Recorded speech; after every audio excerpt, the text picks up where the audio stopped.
Alright guys, continuing on, we just finished Rush 2 Extreme Racing USA, and we're going to move into Star Wars Pod Racer. And it's got a label on the side. I think I need to, scratch that off.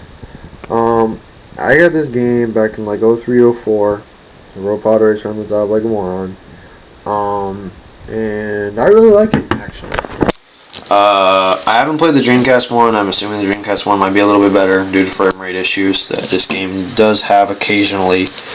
But it's really not that bad of a game. If you have the expansion pack, it looks nice. It adds some optional or additional lens flare and a few things like that, and they can actually make the game look pretty nice. As nice as a game that has high-speed racing in it needs to be. I haven't really played it all. I played it for quite a while, but it was really only for not that long of a time being. Back in 03, 04, my parents separated, so when I was at my dad's house, I was starting to play this game some, and it's a lot of fun. You move through the races, you make money, and then you can essentially use that money to purchase parts to increase your vehicle stats. Your pod racer's stats.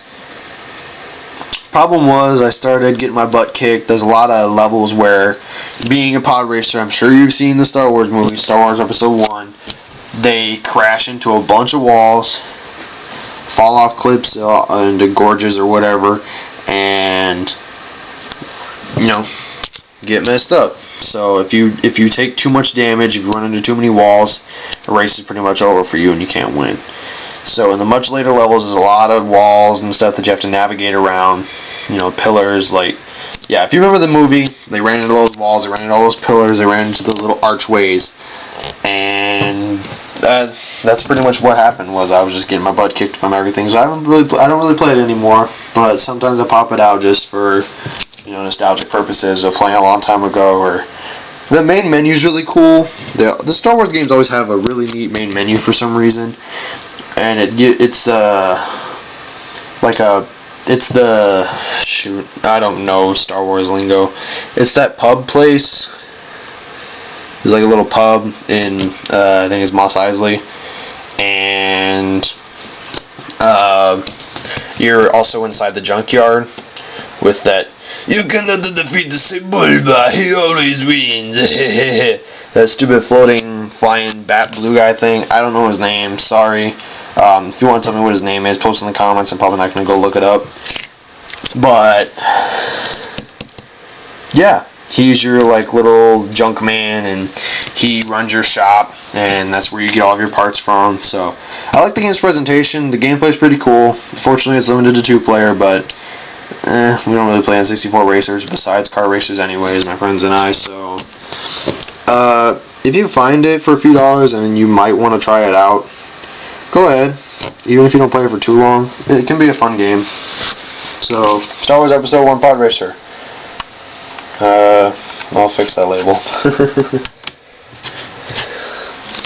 And we also have, that's right, my Star Wars lineup now begins.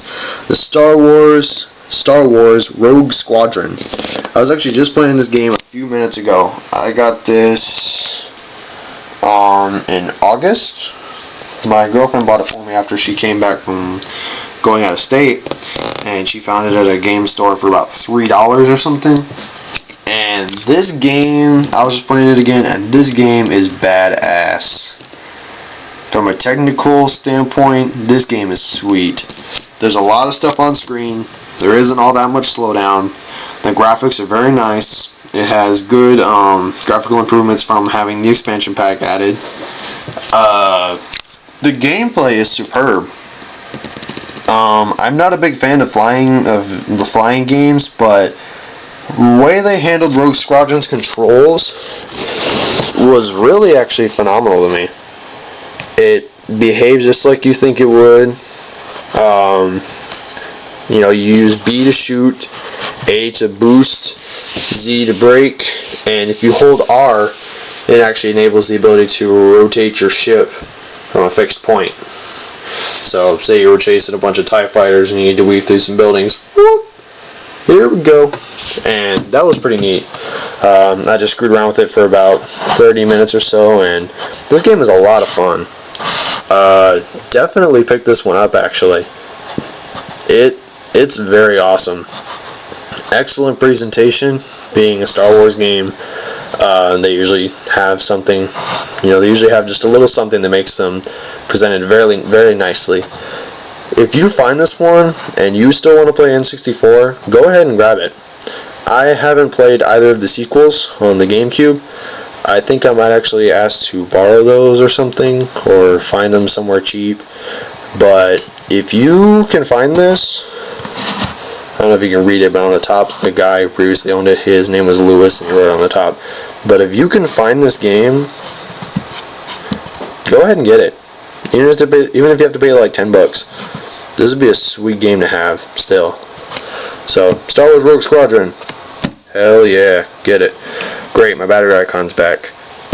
Next video, y'all. I hate this freaking digital camera.